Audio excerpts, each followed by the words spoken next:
कहानी की आज हेडलाइन है, काश इंसान भी नोटों की तरह होता, रोशनी में देख तो लेते असली है कि नकली। कहानी है आज एक राजे की, जो राजा अपने अंगरक्षक और मंत्रियों के साथ शिकार पर निकला। जाते जाते वो रास्ता भटक गया राजा, और काफी देर तक घोड़े को दौड़ा रहा था। उसको समझ में नहीं आ रहा था कहाँ जाना है।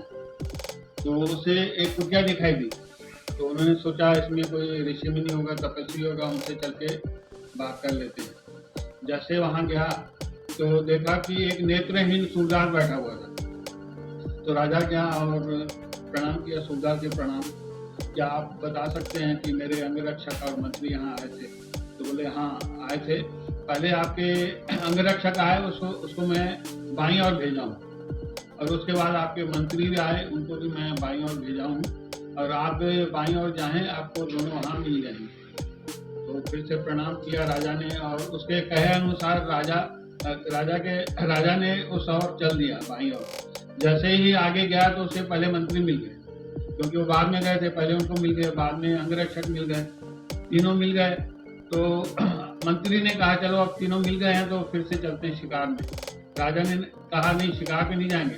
उसके दिमाग में एक सवाल घूम रहा था कि नेत्रहीन ने कैसे बता दिया कि पहले अंगरक्षक गए, बाद में मंत्री गए, बाद में आप आए, आपको भेज रहा हूँ। तो सीधा वो कुटिया पहुंचा, फिर से उसको प्रणाम किया सूरदास को, और कहा कि सूरदास जी अगर मेरे मन में एक दुविधा है, आप कहें तो मैं पूछूं आपसे। बोलो बस पूछो क्या बात है। बोले आपको जब दिखता नहीं है तो आप कैसे पहचान लिए कि पहले अंगरक्षक आए, फिर मंत्री आए, फिर मैं आया? बोले राजा ने सब वाणी का खेल है, शब्दों का खेल है। जिस शब्दों का चयन किया गया उससे ये मालूम होता है कि पहले कौन आया, बाद में कौन आया, और उसके बाद आप आए। मैंने आपको बता दिया। जब ये अंगरक्षक आया तो उन्होंने कहा अरे वो अंधे, हमको रास्ता बताओ कहाँ जाना है। उसके बाद मंत्री आया, उन्होंने कहा बाबा जी हमें रास्ता बताओ, भटक गए कहाँ जाना है। और उसके बाद जब आप आए आपने कहा सूरदास प्रणाम, और आप क्या बता सकते हैं, अंगरक्षक और मंत्री मेरे यहाँ आए थे, मैंने आपको भी बताया। जिन शब्दों का चयन किया गया उनसे ये मालूम होता है कि कौन पहले आया, कौन बाद में आया, कौन बाद में आया। राजा ने कहा आज मुझे जीवन की एक अच्छी सीख बता दी है, और फिर से प्रणाम करके चल दिया।